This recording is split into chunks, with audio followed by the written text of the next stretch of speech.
Welcome back. I'm Ian Masters, and this is Background Briefing, available 24/7 at backgroundbriefing.org.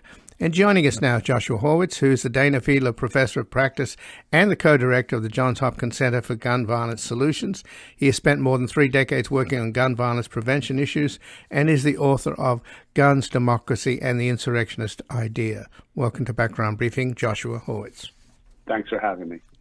Well, thanks for joining us. And obviously there's been a lot of attention to the shooting of a school teacher by a 6-year-old in Newport News, Virginia. But there's an alarming article in today's Washington Post that basically says this is not an anomaly.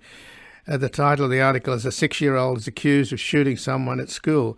He isn't the first." And it goes on to point out that there have been many, many similar shootings involving 6-year-olds pulling the trigger on 6-year-olds, and that since 1999, most shootings at K-12 campuses, 69%, happened at high schools, according to an analysis by the Washington Post.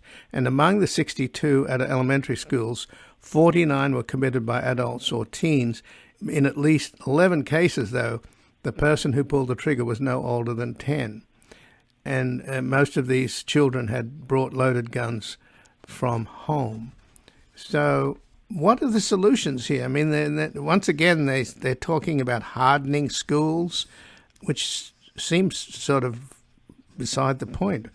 What about parental responsibility? I mean, how does it strike you as somebody that deals with this scourge? This isn't a hardening our schools issue. This is just, this is an issue of parents and adults not exercising responsibility. This is completely something that's in control of parents. We've seen an unprecedented rise in gun ownership, and there are people who some of them are first-time gun owners, some of them are people who don't lock their firearms up, and there's a large number of households who have firearms that do not lock them up, and that's just a recipe for disaster. And it's a 6-year-old doesn't have the mental capacity to understand what's going on here. And that means that it has to be the responsibility of the parents. And if you feel that the best thing to do is not to bring a gun into your home at all. But if you feel you must bring a gun into your home, it is imperative that you lock that firearm and that you keep it out of the hands of people who are not responsible with them, and that includes 6-year-olds. And there's just no other substitution. There's no other substitute for that. And that's just the way it is. We have to ensure that if you're a gun owner, you do not allow people, especially kids, to have access to your firearms. So, are there laws in place? I mean, if this is yet another horrible shooting, this time involving a 6-year-old shooting his teacher. And, obviously we have the usual hand-wringing and calls for gun safety reform, etc., and more often than not, nothing happens. But in this case, is there anything that can be done in terms of making prosecution of parents more severe, or at least making them recognize their responsibility? I mean, what can be done here?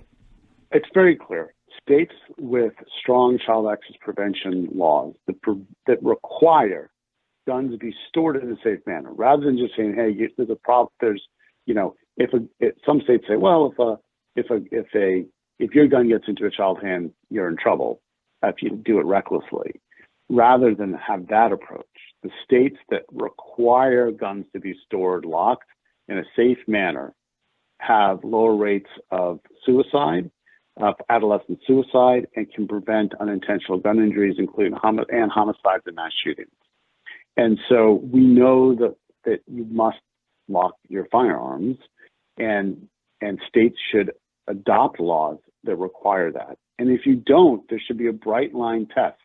If your firearm is not locked and a child gets that gun, you are responsible. I can tell you that I live in Virginia, and the law in Virginia is somewhat permissive. There is a bill that says it's unlawful to leave a firearm around recklessly, but it does not require you to lock your firearms, and it's almost impossible to prosecute anybody under that law. because recklessly is a very high standard. What we need is a bright line law for parents. Lock your guns or you're responsible. So what do we know about how this 6-year-old boy got hold of the gun that shot the school teacher in Newport News, Virginia? Because of the age of the child, we don't know at least as of this morning, we don't know as much as we need to know. But what we do know is that the gun was purchased lawfully. The Virginia State Police confirmed that.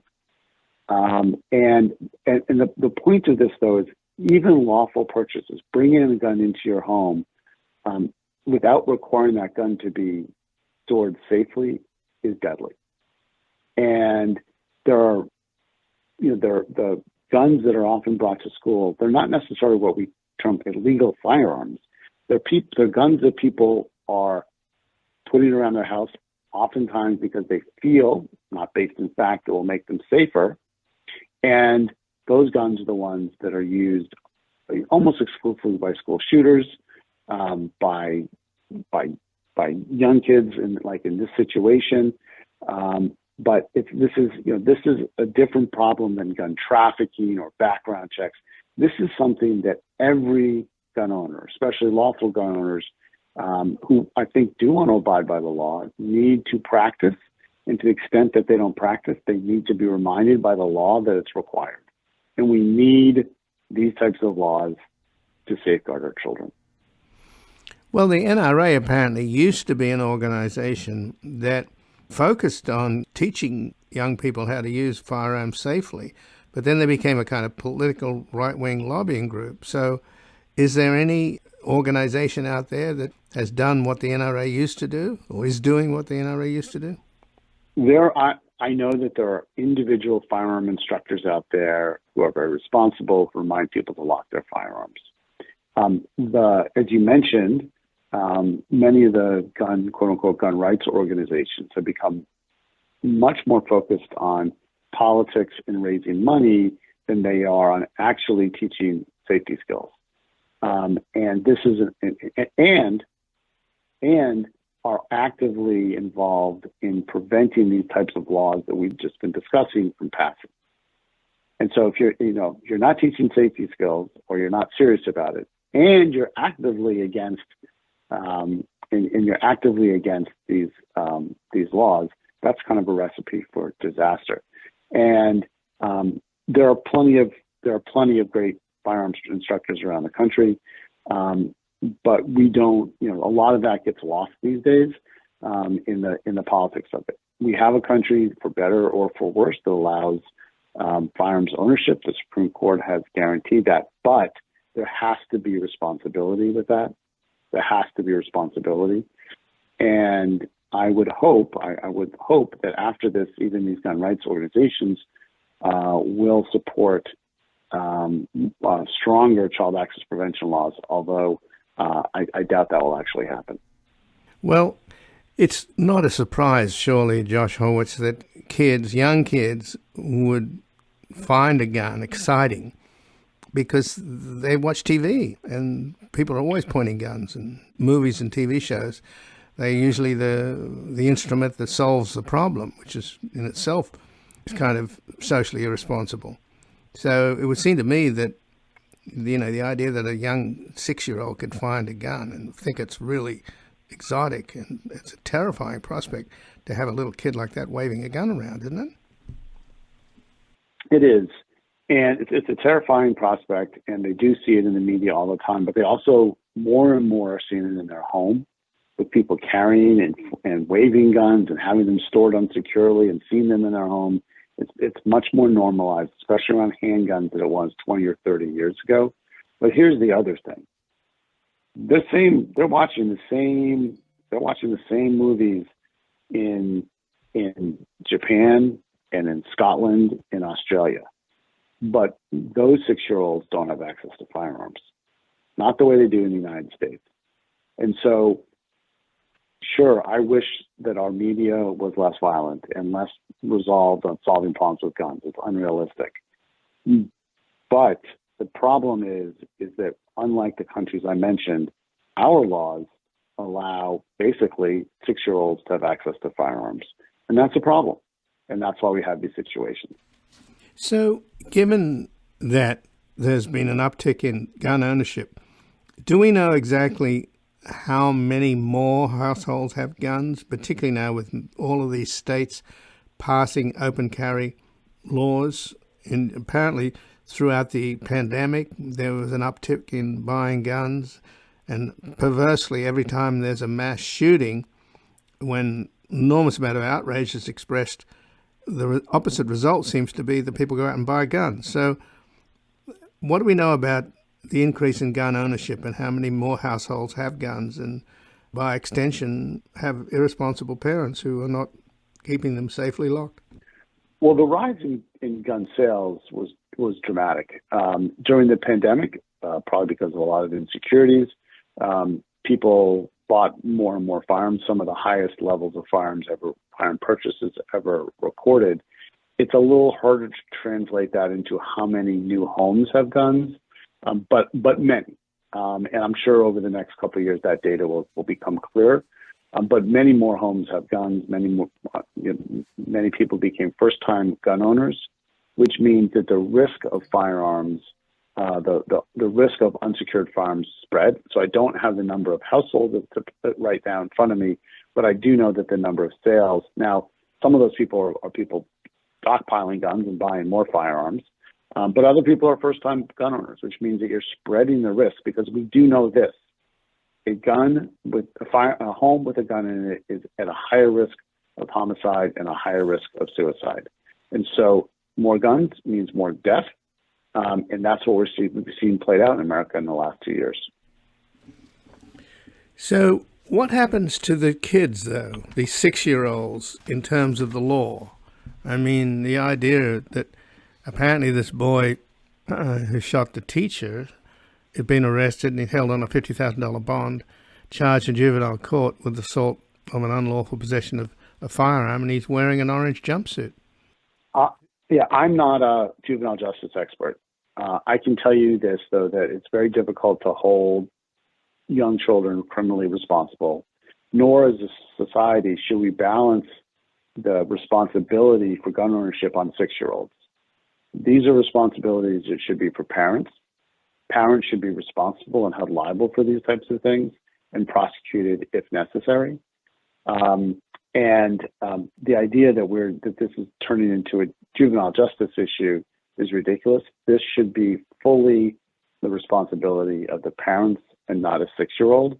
I don't know anything about this particular 6-year-old, but we shouldn't presume that this child is somehow unredeemable or anything like that. 6-year-olds do not have the mental status to understand what they're doing, and that falls on parents, and that's why we need laws holding parents accountable. So in general, though, since you work, and you've worked for decades, Josh, in trying to bring about gun safety reform in the country and prevent gun violence, there's a lot of concern now that this new House is run by fairly radical right-wing kind of bomb throwers, the so-called Freedom Caucus, and they seem to have a lot of influence. Are we likely to see even more kind of reactionary gun laws? And I mean, recently Biden launched another initiative after the latest mass shooting. So what's your expectation in terms of the politics of gun safety reform? Well, the new Republican majority has been focused on a lot of other issues, investigating the president, investigating the criminal justice organizations, the FBI, and other law enforcement agencies in Washington, and ostensibly now have said they want to start cutting budgets. I have not heard or seen much evidence that there's going to be movement on firearms. However, it would not surprise me if they looked at a bill, for instance, to grant reciprocity for people with concealed carry permits, so that they could go across state lines, things like that. So it would not surprise me if they passed or tried to pass a bill that made it easier to carry or possess firearms. I will say that fortunately we have a Senate who's not interested in any of that, and so I don't think for the next 2 years there were of any real threats of rollbacks at the federal level. One point to be concerned about, though, one caveat, is that after the terrible shootings in Buffalo and Uvalde, we passed the Safer Communities Act, and that a big piece of that is funding extremist protection and order implementation, community violence interventions, and I would hate to see those types of things cut by this new Republican Congress. So there's some risk. I don't think the policies are going to change, but I am concerned about some of the purse string issues that we might be facing. Well, Joshua Horwitz, I thank you very much for joining us here today. Always a pleasure. Happy to come back at any time. Well, thank you, Josh. And again, I've been speaking with Joshua Horwitz, who's the Dana Feidler Professor of the Practice and the co-director of the Johns Hopkins Center for Gun Violence Solutions. He has spent more than 3 decades working on gun violence prevention issues and is the author of Guns, Democracy, and the Insurrectionist Idea. This has been Background Briefing. I'm Ian Masters, and I'd like to thank producer Graham Fitzgibbon. And to help us sustain this program into the future and assure it remains free to all, please take a moment to support us by going to backgroundbriefing.org/donate or publictruthmedia.org, where you will find our non-profit Public Truth Media Foundation, where your tax-deductible donations, large and small, keep us broadcasting.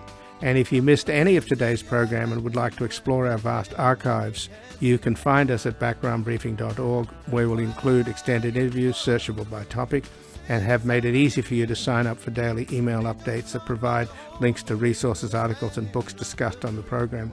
Also, you can find links there to subscribe wherever you get your podcasts, and we also encourage your ratings and reviews on these platforms.